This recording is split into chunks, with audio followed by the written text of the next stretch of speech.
un travail, je n'ai eu aussi fortement que cette fois-ci le sentiment de présenter quelque chose de généralement connu, de consommer du papier et de l'encre, par la suite de mobiliser le travail du typographe et l'encre de l'imprimeur pour raconter des choses allant à vrai dire de soi.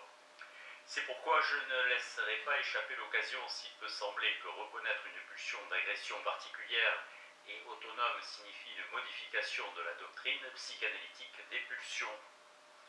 Il s'avérera qu'il n'en va pas ainsi, qu'il s'agit seulement de comprendre plus rigoureusement un tournant qui a été effectué depuis longtemps et de s'attacher à ses conséquences. De tous les éléments de la théorie analytique lentement développée, c'est la doctrine des pulsions qui, dans ses tâtonnements, a le plus laborieusement avancé. Et elle était cependant si indispensable à l'ensemble qu'il a bien fallu mettre quelque chose à sa place. Dans le plein désarroi des débuts, je trouvais mon premier point d'appui dans la maxime du philosophe-poète Schiller, selon laquelle fin et amour assurent la cohésion des rouages du monde. La fin pouvait être considérée comme représentant de ces pulsions qui veulent conserver l'être individuel. L'amour, lui, tend vers des objets. Sa fonction principale, favorisée de toutes les manières par la nature, est la conservation de l'espèce. C'est ainsi que s'affrontèrent tout d'abord les uns aux autres pulsions du moi, les pulsions d'objets, pour l'énergie de ces dernières, et exclusivement pour elles. J'introduisis le nom de libido. C'est ainsi que s'établit l'opposition entre les pulsions du moi et les pulsions libidinales, orientées sur l'objet, celle de l'amour au sens le plus large. L'une de ces pulsions d'objet, la pulsion sadique, se distinguait, il est vrai, du fait que son but n'était pas du tout empreint d'amour. De plus, elle se rattachait manifestement, en bien des points, aux pulsions du moi, ne pouvant dissimuler sa proche parenté avec les pulsions d'emprise sans visée libidinale. Mais on passa par-dessus cette discordance. Le sadisme, pourtant, appartenait manifestement à la vie sexuelle. Le jeu de la cruauté pouvait remplacer celui de la tendresse. La névrose apparaissait comme l'issue d'un combat entre l'intérêt de l'autopréservation et les exigences de la libido, combat dans lequel le moi avait vaincu, mais au prix de dures souffrances et renoncements. Tout analyste accordera qu'aujourd'hui encore, cela ne ressemble pas à une erreur surmontée depuis longtemps. Cependant, une modification devint indispensable lorsque notre recherche progressa du refoulé au refoulant, des pulsions d'objets au moi. C'est ici que devient décisive l'introduction du concept de narcissisme, c'est-à-dire la compréhension du fait que le moi-même est investi de libido, qu'il est de même le berceau originel et qu'il en reste aussi en quelque sorte le quartier général. Cette libido narcissique se tourne vers les objets, devenant ainsi libido d'objet, et peut se retransformer en libido narcissique. Le concept de narcissisme permit de saisir analytiquement la névrose traumatique, ainsi que beaucoup d'affections proches des psychoses et ces psychoses elles-mêmes. L'interprétation des névroses de transfert comme tentative du moi pour se défendre contre la sexualité n'avait pas à être abandonnée, mais le concept de libido se trouva en danger. Étant donné que les pulsions du moi, elles aussi, étaient libidinales, il parut un instant inévitable de faire coïncider en général libido avec énergie pulsionnelle, comme l'avait déjà voulu précédemment Carl Gustav Jung, 1875-1961. Pourtant, il est resté un reliquat, comme une certitude encore impossible à fonder, à savoir que les pulsions ne peuvent pas être toutes de la même espèce. Le pas suivant, je le fis dans Au-delà du principe de plaisir, en 1920, lorsque la contrainte de répétition et le caractère conservateur de la vie pulsionnelle me frappèrent pour la première fois. Partant de spéculations sur le début de la vie et de parallèles biologiques, je tirai la conclusion qu'il fallait qu'il y eût, en dehors de la pulsion à conserver la substance vivante, à la rassembler en unités de plus en plus grandes, une autre pulsion opposée à elle, qui tende à dissoudre ces unités et à les ramener à l'état anorganique des primes origines. Qu'il y eut donc en dehors de l'éros une pulsion de mort. L'action conjuguée et antagoniste des deux permettait d'expliquer les phénomènes de la vie. Or, il n'était pas facile de mettre en évidence l'activité de cette pulsion de mort dont on faisait l'hypothèse. Les manifestations de l'éros étaient suffisamment frappantes et bruyantes. On pouvait faire l'hypothèse que la pulsion de mort travaillait silencieusement à l'intérieur de l'être vivant, à la dissolution de celui-ci, mais ce n'était naturellement pas là une preuve. Ce qui mena plus loin, c'est l'idée qu'une part de la pulsion se tourne contre le monde extérieur et se fait jour alors comme pulsion à l'agression et à la destruction. La pulsion serait ainsi elle-même contrainte de se mettre au service de l'éros, du fait que l'être vivant anéantirait quelque chose d'autre, animé ou non animé, au lieu de son propre soi. A l'inverse, le fait que soit restreinte cette agression vers l'extérieur ne pourrait qu'intensifier l'autodestruction qui, de toute manière, est toujours à l'œuvre. Dans le même temps, on pouvait deviner par cet exemple que les deux espèces de pulsions apparaissent rarement, peut-être jamais, isolées l'une de l'autre, qu'au contraire elles s'allient l'une avec l'autre selon des mélanges divers, aux proportions très variables, et se rendent ainsi méconnaissables à notre jugement. Dans le sadisme, connu depuis longtemps comme pulsion partielle de la sexualité, on serait en présence d'un de ces alliages particulièrement forts, celui de la tendance d'amour avec la pulsion de destruction, de même que dans sa contrepartie, le masochisme, on serait en présence d'une liaison de la destruction orientée vers l'intérieur avec la sexualité, liaison par laquelle la tendance qui sans cela n'est pas perceptible devient justement frappante et tangible. L'hypothèse de la pulsion de mort ou de destruction a rencontré de la résistance même dans les milieux analytiques. Je sais combien est répandu le penchant à attribuer de préférence tout ce qui dans l'amour est trouvé dangereux et hostile à une bipolarité originelle de son être propre. Je n'avais au début soutenu qu'à titre d'essai les conceptions développées ici, les 3 derniers paragraphes du chapitre 6 au-delà du principe de plaisir. Mais au cours du temps, elles ont acquis sur moi un tel pouvoir que je ne puis plus penser autrement. J'estime qu'elles sont, du point de vue théorique, incomparablement plus utilisables que n'importe quelle autre.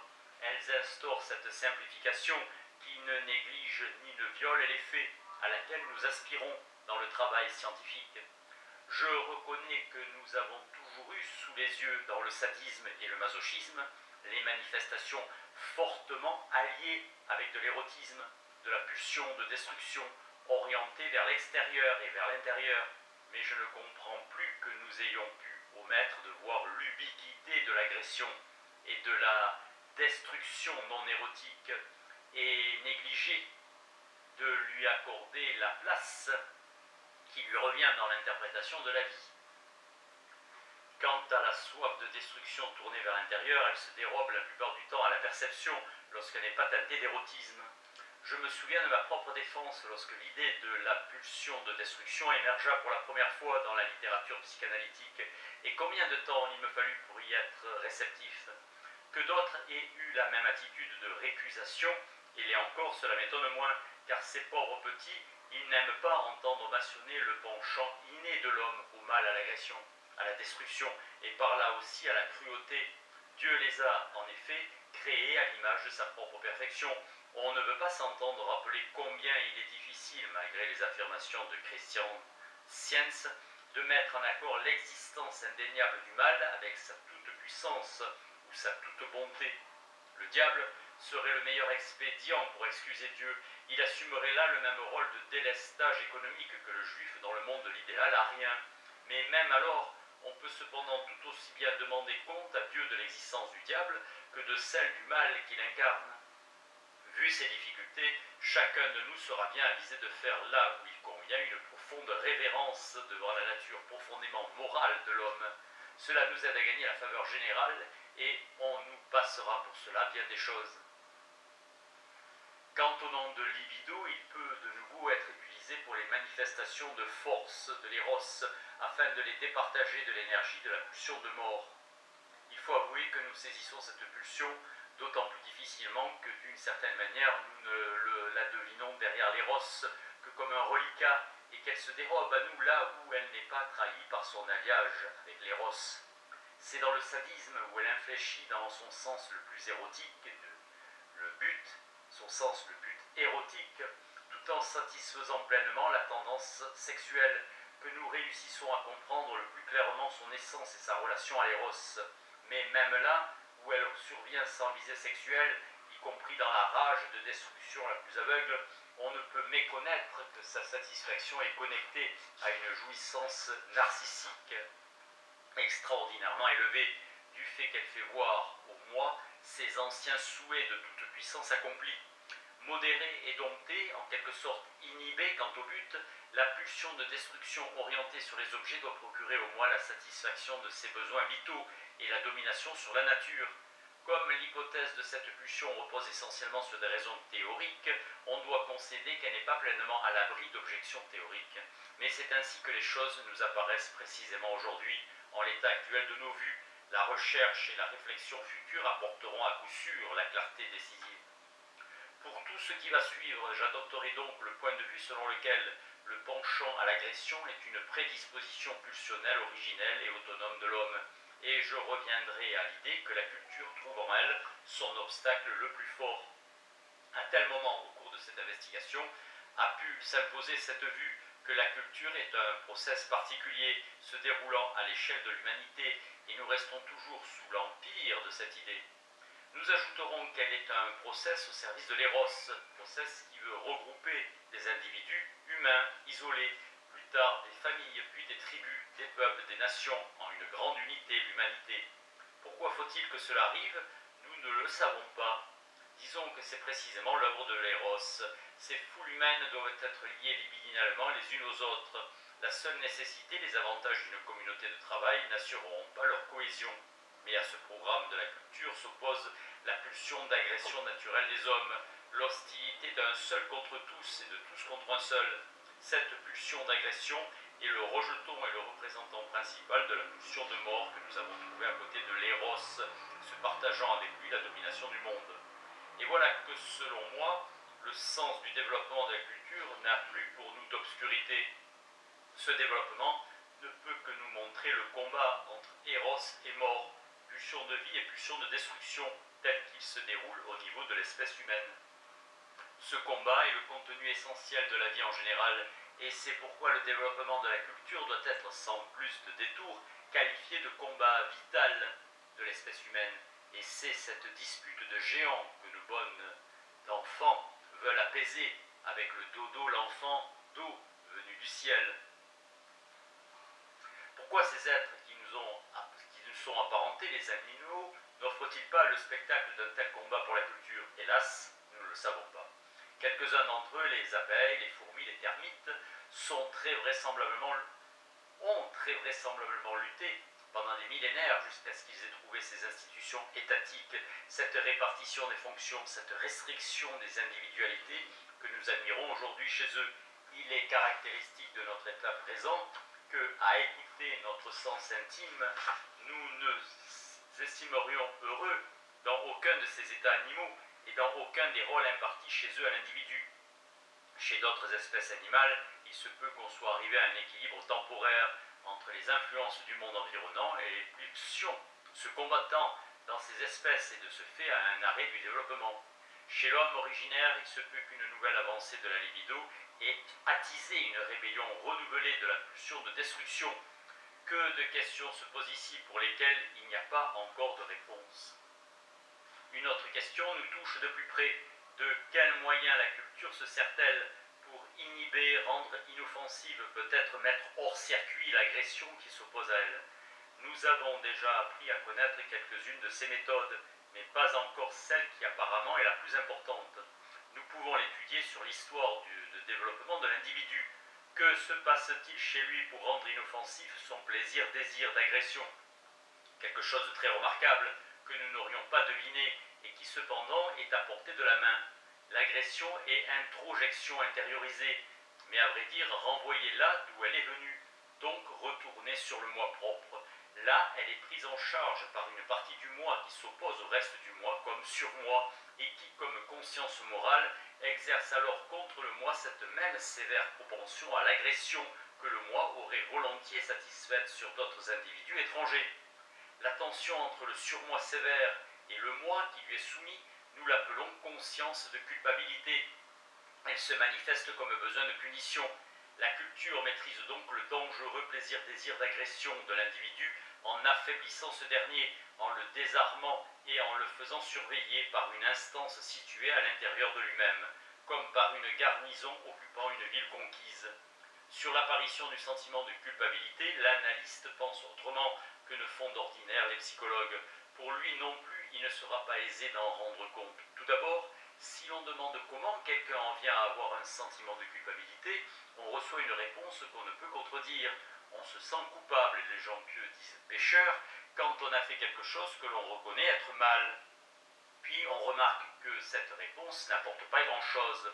Peut-être ajoutera-t-on, après quelques hésitations, même celui qui n'a pas fait ce mal, mais reconnaît chez lui la simple intention de le faire, peut se tenir pour coupable. Et alors on soulèvera la question de savoir pourquoi l'intention est ici considérée comme équivalente à l'exécution. Mais les deux cas présupposent que l'on a déjà reconnu le mal comme étant à rejeter, à exclure de l'exécution. Comment en vient-on à cette décision ? On est en droit de récuser une capacité de différenciation originelle, pour ainsi dire naturelle, concernant le bien et le mal. Souvent le mal n'est pas du tout ce qui est pour le moi le nuisible ou le dangereux. Au contraire, il est même quelquefois qui est par lui souhaité, qui lui procure du contentement. Ici se manifeste donc une influence étrangère. C'est elle qui détermine ce qui doit s'appeler bien et mal, étant donné que son propre sentiment n'aurait pas conduit l'homme sur la même voie. Il faut qu'il ait un motif pour se soumettre à cette influence étrangère. Ce motif est facile à découvrir dans son désaide et sa dépendance par rapport aux autres, et on ne saurait mieux le désigner que comme angoisse devant la perte d'amour.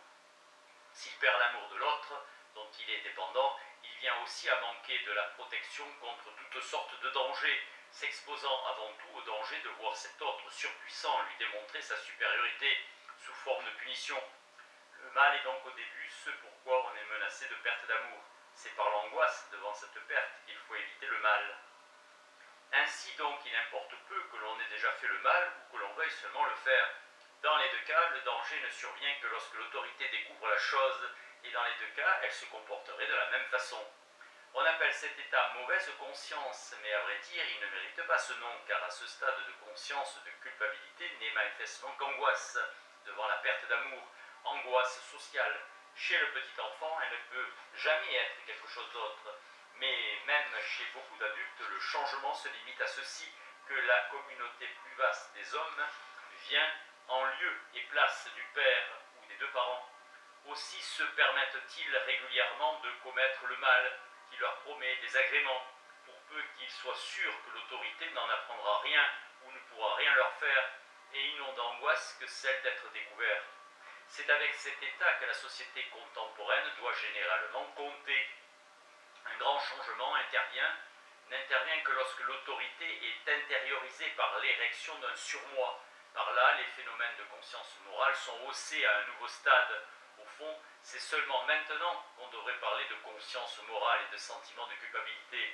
Dès lors disparaît l'angoisse d'être découvert, et qui plus est, la différence entre faire le mal et vouloir le mal, car rien ne peut se cacher dessus du surmoi, pas même les pensées. Le sérieux de la situation dans le réel est à vrai dire passé, car la nouvelle autorité, le surmoi, n'a à ce que nous croyons aucun motif de maltraiter le moi, auquel le lie une intime appartenance.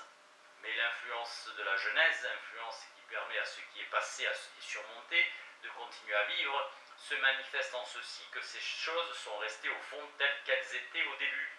Le surmoi tourmente le moi pécheur avec les mêmes sensations d'angoisse et guette les occasions de le faire punir par le monde extérieur. À ce second stade de développement, la conscience morale présente une particularité qui était étrangère au premier et qui n'est plus facile à expliquer. Elle se comporte en effet avec d'autant plus de sévérité et de méfiance que l'homme est plus vertueux, si bien qu'à la fin ce sont justement ceux qui sont allés le plus loin dans la sainteté qui s'accusent de l'état de péché le plus grave. La vertu y perd une part de la récompense qui lui est promise. Le moi docile et abstinent ne jouit pas de la confiance de son mentor, tout en s'efforçant en vain, semble-t-il, de l'acquérir. C'est alors qu'on sera prêt à objecter « voilà des difficultés fabriquées artificiellement ». Une conscience morale plus sévère et plus vigilante serait justement le trait qui caractérise l'homme moral, et si les saints se donnent pour pécheurs, ils ne le feraient pas à tort compte tenu des tentations de satisfaction pulsionnelle auxquelles ils sont exposés, dans une mesure particulièrement grande, étant donné que les tentations, on le sait, ne font que croître par suite d'un refusement continuel, tandis qu'elles se relâchent, du moins temporairement, en cas de satisfaction occasionnelle. Un autre fait du domaine de l'éthique, si riche en problèmes, est que le destin contraire, donc le refusement externe, encourage considérablement le pouvoir de la conscience morale dans le surmoi. Tant que tout se passe bien pour l'homme, sa conscience morale elle aussi est clémente et passe au moi toutes sortes de choses. Quand un malheur l'a frappé, il fait retour sur lui-même, reconnaît son état de péché, accroît les revendications de sa conscience morale, s'impose des abstinences et se punit par des pénitences. Des peuples entiers se sont comportés de même et continuent à se comporter ainsi. Mais cela s'explique aisément à partir du stade infantile originel de la conscience morale, lequel donc n'est pas abandonné après l'introjection dans le surmoi, mais continue d'exister parallèlement et postérieurement à elle.